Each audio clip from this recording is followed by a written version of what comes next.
예, 안녕하세요. 한일빌더입니다. 이번 시간에는 금양체질과 목양체질의 특징, 보디빌딩에 있어서의 장단점을 비교 대조하여 설명하도록 하겠습니다. 금양체질은 창의성이 있습니다. 과거 해오던 관습이나 규칙 등을 그대로 따르기보다는 새로운 방법을 만듭니다. 직관력도 있는 편입니다. 섬세하고 낯을 가리는 편입니다. 은둔 성향이 있습니다. 오만하고 무례한 면모도 있습니다. 스티브 잡스, 토머스 에디슨 이미지를 떠올리시면 좋겠습니다. 혼자만의 시간을 보낼 때 이 창의성이 더 잘 발휘됩니다. 그렇다 보니 비교적 비현실적인 면모가 있으며 나서기를 좋아하지 않습니다. 창의성이 있다 보니 새로운 방법, 규칙, 발명을 할 수 있습니다. 체형 같은 경우에는 흉곽이 넓은 편으로 토양 체질의 체형과 유사합니다. 다만 목덜미와 어깨 부분이 좀 더 발달했다고 보시면 됩니다. 이러한 성향을 고려했을 때 떠오르는 보디빌더로는 카이 그린이 있습니다. 실제 카이 그린은 금양 체질이 아닐 가능성은 높지만 무튼 그 이야기는 나중에 하도록 하겠습니다. 다른 올림피아 보디빌더와는 조금 다른 노선을 가고 있는 카이 그린입니다. 가면을 쓰고 포징을 하며 쇼를 하는 모습에서는 창의성도 보이지만 일면 자기 자신을 숨기고 싶어하는, 은둔하고 싶어하는 모습도 보입니다. 예술, 미술에 관심이 굉장히 많죠. 트레이닝 스타일도 조금 다릅니다. MMC 신봉자죠. 저도 MMC 참 좋아합니다만 카이 그린만큼은 아닙니다. 이 사람은 이두박근도 단두, 장두를 나누어 수행할 정도로 뇌, 신경을 컨트롤하며 운동하는 모습을 보여줍니다. 좀 남다르죠? 창의적이지 않나요? 금양 체질은 폐, 대, 간, 소 합니다. 생리적으로 설명하자면 폐는 호흡작용을 통해, 그러니까 흡기시 산소를 취하고 호기시 이산화탄소를 배출하면서 산과 염기의 평형을 유지하고요. 간은 대사작용을 통해 산과 염기의 평형을 유지합니다. 이 호흡과 대사는 서로 아주 긴밀한 관계를 맺고 있습니다. 예를 들어 폐 수용체가 자극을 받아 호흡이 증가되는 경우 호흡성 알칼리증이 올 수 있죠. 이때 보상 기전으로 대사성 산증이 생깁니다. 또 반면 반복적인 구토로 대사성 알칼리증이 오게 되는 경우 보상 기전으로 호흡수, 깊이가 줄어들어 호흡성 산증이 유발됩니다. 서로 상호작용하며 폐와 간은 산과 염기의 균형을 맞추죠. 이 두 장기 간의 긴밀함은 이해가 가시죠? 예. 금양 체질은 체질적으로 폐가 강하고 간이 약합니다. 그렇기 때문에 호흡을 통해 인체의 전반적인 pH, 산과 염기의 평형을 유지하는 편이라고 보시면 됩니다. 대사작용은 비교적 떨어지고 이에 무리를 줄 수 있는 각종 약물이나 육식은 해롭습니다. 실제로 아토피 피부 질환을 앓고 있는 많은 환자분들 중 높은 비중으로 금양 체질로 진단이 됩니다. 혹시 과음하시는 분들은 아실 수도 있는데 연달아 과음을 하게 되어 걸리게 간이 가부화가 걸리면 피부에 붉은 반점이 생기죠. 독소나 노폐물들의 축적이 피부로 반영이 되죠. 간은 비유하자면 정화작용을 하는 인체의 갯벌입니다. 이러한 해독, 정화작용을 하는 간이 약하기 때문에 금양 체질은 약물의 사용에 있어서 순작용보다 부작용이 더 크고 육식도 해로운 것입니다. 비건 보디빌더 또는 페스코, 비건이지만 해산물을 먹는 보디빌더들을 금양 체질로 추측해 볼 수 있겠죠. 존 비너스, 레오 비너스, 이 둘은 형제입니다. 체질 역시 유전되기 때문에 형제는 같은 체질일 가능성이 조금 높겠죠. 우리가 흔히 가족력이라고 하여 부모님이 고혈압이 있으면 자식도 고혈압이 있을 가능성이 높다고 하죠. 즉 병이나 질환이 유전된다고 보는 견해가 일반적이지만 팔체질에서는 병이 유전되는 것이 아니라 팔체질, 즉 장부의 강약 대소가 유전되기 때문에 그 체질의 특성상 걸리기 쉬운 병이 걸릴 뿐이라고 봅니다. 한쪽은 병이 유전된다고 보고 한쪽은 체질이 유전되기에 그 체질이 걸리기 쉬운 병이 같이 걸릴 뿐이라고 보는 것이죠. 브라이언 터너, 이 세 사람의 예시를 보면 참 재밌습니다. 육식을 할 때에는 여러 아토피 및 피부 질환에 시달렸지만 육식을 끊은 뒤 건강을 되찾으며 근육량도 늘었죠. 금양 체질은 폐가 발달한 체질이기에 비교적 흉곽이 큽니다. 이 세 사람 역시 상체가 발달되어 있음을 확인할 수 있죠. 금양 체질은 모든 육류가 맞지 않습니다. 간, 담이 약하기 때문에 기름 종류가 좋지 않습니다. 교감신경계 우위의 체질이라 이를 더 항진시킬 수 있는 커피나 부스터 역시 좋지 않습니다. 간이 특히 약하기 때문에 술도 좋지 않습니다. 과거 육식이 흔하지 않던 시기, 풀만 먹던 시기에는 아토피 피부 환자가 비교적 적었죠. 물론 환경오염 문제 역시 있을 수 있겠지만 요즘 아토피 환자가 특히 많은 이유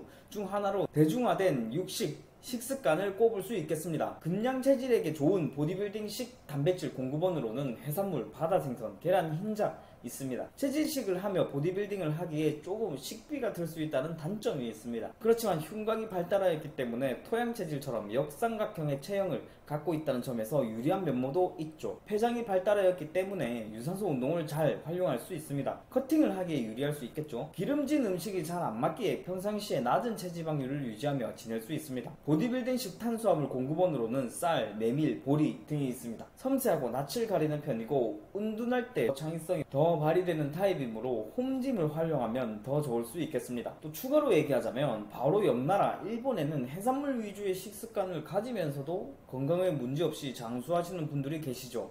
이분들이 해산물을 드셔서 장수했다기보다도 해산물이 맞는 체질인데 마침 바닷가 근처에 있다 보니 자연스럽게 체질식을 하게 돼서 장수했다고 볼 수 있습니다. 다음으로 목양 체질입니다. 일반적으로 과묵한 편입니다. 감정 표현이 둔합니다. 얼굴에 잘 드러나지 않아 속을 알 수 없다는 이야기를 듣습니다. 성격은 너그럽습니다. 현실적이기도 하고 투기성도 있어 사업에 재능이 있습니다. 금양 체질과는 다르게 창의성을 요구하는 분야는 크게 맞지 않습니다. 보수적이고 건의적이며 느리고 게으른 면모가 있습니다. 땀을 흘리고 나면 개운해하는 스타일입니다. 저번 시간에 이야기했던 수양체질과는 반대되죠. 수양체질은 땀을 흘리고 나면 피곤해하고 컨디션이 떨어집니다. 이 목양체질은 체형은 눈사람형입니다. 흉곽선, 골반선보다도 배꼽선이 발달해 있습니다. 땀이 많습니다. 목양체질의 대표적인 연예인으로는 최보람 씨가 있겠습니다. 떠오르는 대표적인 보디빌더로는 로니 콜먼이 있습니다. 먼저 목양체질의 경우 모든 바다 생선 및 페류가 몸에 잘 맞지 않습니다.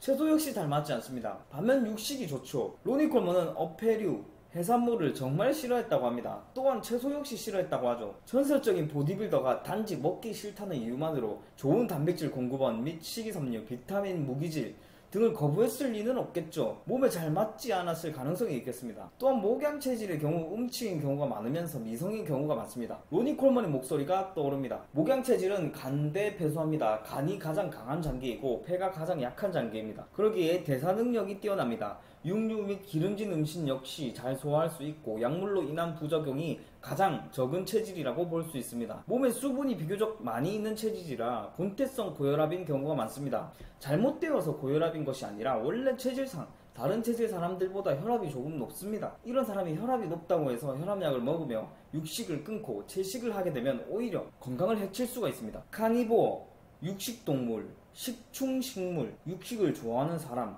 을 일컫는 단어입니다. 비건에 정반대되는 개념이죠. 최근 SBS 스페셜 밥상 위에 소리 없는 전쟁 육식 vs 채식 편에 방영이 되었습니다. 고등학교 보건교사였던 이 땡땡씨는 간호학과를 나와 일반적으로 우리가 건강식이라고 하면 떠올리는 식단을 지켰다고 합니다. 그러다 보니 점점 더 건강이 나빠지고 각종 염증 질환에 시달렸습니다. 그는 채소를 많이 먹을수록 복통이 잦았고 육식 위주의 식단으로 변경한 뒤 복통이 사라졌다고 합니다. 또 카니보어 식단을 하는 조정 선수이자 정형외과 의사 쇼는 탄수화물과 채소를 끊고 식단의 95%를 육식, 고기로 채운 뒤 살이 빠지고 근육이 늘었다고 합니다. 육식주의 식단을 하고 6개월 뒤 세계 신기록 3개를 달성했고 10년 전 자신의 기록 역시 갱신했다고 합니다. 그에 따르면 50대 때 40대의 기록을 깼다고 말하죠. 이렇게 본다면 금양 체질에게 좋은 체질 식단과 정반대되는 것을 확인할 수 있겠죠. 채식을 통해 건강을 회복한 사람과 육식을 통해 건강을 회복한 사람이 있죠. 둘 중 하나는 거짓말을 하고 있는 걸까요? 아니면 이 두 사람의 체질이 다른 것일 걸까요? 다시 본론으로 돌아올게요. 목양 체질은 육식이 좋습니다. 조개류 및 해산물, 파란 야채는 피하시는 것이 좋습니다. 사실 간의 대사 능력이 뛰어난 편이라 비교적 해로운 음식을 드셔도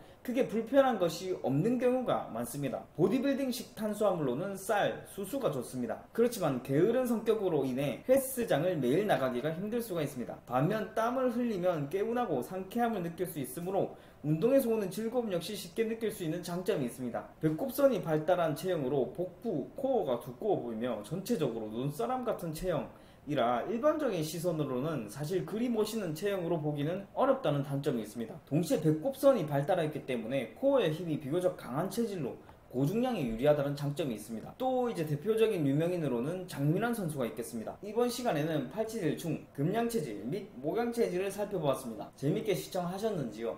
채식주의가 건강에 이로운 체질과 육식주의가 건강에 이로운 체질을 각각 비교해 보았습니다. 우리는 살아가면서 서로 자신이 옳다고 주장하며 상대편 측을 비난하는 경우를 자주 볼 수 있는데요. 어쩌면 금양체질과 목양체질처럼 육식을 하면 해로운 금양체질과 채식을 하면 해로운 목양체질처럼 말입니다. 서로 틀린 것이 아니라 다른 것일 수 있습니다. 나만 옳은 것이 아니고 상대방도 옳을 수 있으니 나만 옳다는 오만함을 버리면 좀 더 평화로운 삶을 살 수 있지 않을까 생각을 해봅니다. 부부싸움도 마찬가지입니다. 나도 오를 수 있지만 상대방도 오를 수 있습니다. 그러니 화내기 전에 다시 한번 상대방 입장은 어땠을까 생각을 해보면 괜한 다툼으로 인한 삶의 질 저하를 막을 수 있겠죠. 친구와의 다툼, 부모님과의 다툼 등 모든 부분에 적용이 되겠죠. 시청해주셔서 감사합니다.